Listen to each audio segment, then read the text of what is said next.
বন্ধুরা, বাংলাদেশের টিমকে ধ্বংস করার জন্য টিম ইন্ডিয়া পেয়ে গেল মহেন্দ্র সিং ধোনির থেকেও ভয়ঙ্কর উইকেট কিপার ব্যাটার। এবং এই ভয়ঙ্কর উইকেট কিপার ব্যাটার হলো মহেন্দ্র সিং ধোনিরও বাপ। এবং এই ভয়ঙ্কর উইকেট কিপার ব্যাটার টি-20তে করে ফেললো দ্রুততম ট্রিপল সেঞ্চুরি এবং মাত্র 72 বলেই খেলে ফেললো 300 রানের তাবড়তোড় ইনিংস। আর এই ইনিংস খেলেই আলোড়ন সৃষ্টি করলো পুরো ক্রিকেট জগতে এবং তৈরি করে ফেললো একটা নতুন ওয়ার্ল্ড রেকর্ড।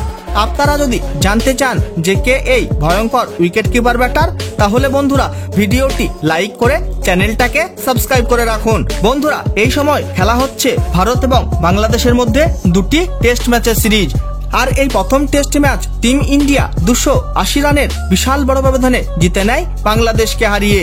কিন্তু বন্ধুরা, এবার শুরু হতে যাচ্ছে ভারত এবং বাংলাদেশের মধ্যে দ্বিতীয় টেস্ট ম্যাচ 27 সেপ্টেম্বর থেকে।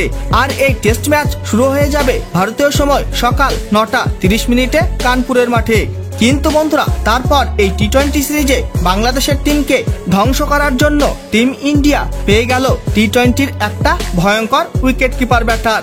আর এই উইকেট কিপার ব্যাটার হলো মহেন্দ্র সিং ধোনির থেকেও ভয়ঙ্কর। বন্ধুরা, একটা ম্যাচ খেলা হয়েছিল মাভি 11 এবং ফ্রেন্ডস 11-এর মধ্যে। আর এই ম্যাচে মোহিত আহলাওয়াত মাভি 11-এর হয়ে খেলে ফ্রেন্ডস 11-এর বোলারদেরকে কোনো সম্মান না করে কুটতে উঠে দিল এবং দেখতে দেখতে করে ফেললো দ্রুততম ট্রিপল সেঞ্চুরি এবং খেলে ফেললো মাত্র 72 বলে 300 রানের তাবড়তোড় ইনিংস, 14টি 4 এবং 39টি গগনচুম্বী ছক্কার সাহায্যে।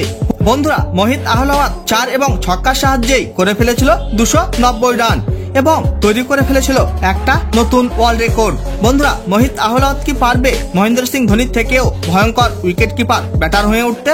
এবং মোহিত আহলাওয়াতকে কি ভারতীয় দলে সুযোগ দেওয়া উচিত কি উচিত নয়, অবশ্যই কমেন্ট করে জানিয়ে দিবেন আপনাদের মতামত। বন্ধুরা, ভিডিওটি শেষ পর্যন্ত দেখার জন্য ধন্যবাদ জানাই।